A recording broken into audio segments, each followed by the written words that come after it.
Ladies and gentlemen, entrepreneurs, this is Glen Carlson coming at you with KPI Pro Tips number 7. Tips today, this is going to be 2. I think I can knock them over pretty quickly. The first one is from Vanessa Bell. Vanessa, your comment, which was, I once said, instead of hiring someone to call through your database, to just use email marketing because it was cheaper. Yes, that's true, unless you've got something to sell. I wouldn't recommend, and I've tried it, doesn't work well, hiring someone well, to be fair, I outsourced it, never do that again, to call through the database and get feedback, more for like survey, quantitative sort of stuff around customer experience. However, if you've got a product, even if it's just a product for prospects that you can have someone call through and sell, it means that at least the revenues from that product for prospects can cover the cost of that person, warming up the market, and they can identify, warming up your database, and they can identify potential opportunities for an upsell, in which case that would make that human being very, very valuable and certainly worth having on the team. Definitely would do it on the team. If it's just for feedback or engaging, definitely I would just stick with email marketing. But if you've got something to sell, have someone picking up the phone and selling it. The next question is from Cherie Passon. I think that's how I say your name, Cherie. Her question was, what are the 3 tips that I've got for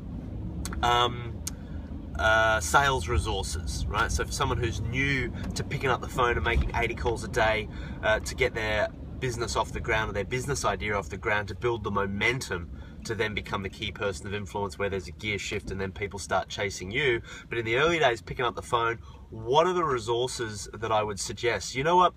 This is actually a really good question. And I was thinking about, I must have read 30 or 40 books and videos and everything I could find over the last sort of 10 years on sales. And if I was to have my time again, if I was giving myself advice, sort of 15 years or so, I think what I would say is forget books, forget blogs, forget videos. What I would do is I would hire a sales coach.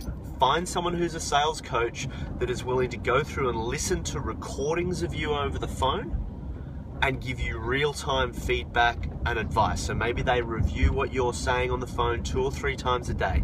The fundamental stuff you're doing around the value foundation and customer story inside KPI, which is who are your people, what are their problems, what are the mistakes, what are they trying to get done, what's the method in which you get them there.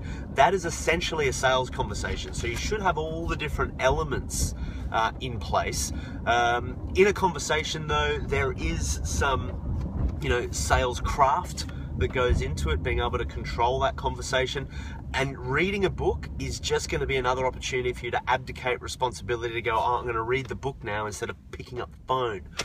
Whereas picking up the phone, getting punched in the face by the market, and then having someone who knows what they're doing review that, give you tips in real time so you can get back on the phone and iterate. The reason I love that approach is it forces you to stay on the phone. There's no, I'm going to research or anything like that. The second is real-time feedback from someone can listen to it. The third is when you're listening to yourself and you cringe, that is the fastest way to learn. You will learn so much faster than reading a book by cringing at what you sound like. I did an interview, my first interview on live TV. I have watched that thing over and over because I hate it. I clammed up, I froze up, I sounded like a fucking muppet. And the last thing I wanted to do was actually watch that thing, but it is the best thing, because as I'm doing it, I'm sitting there going, I should have said this, I could have said that, this would have been perfect.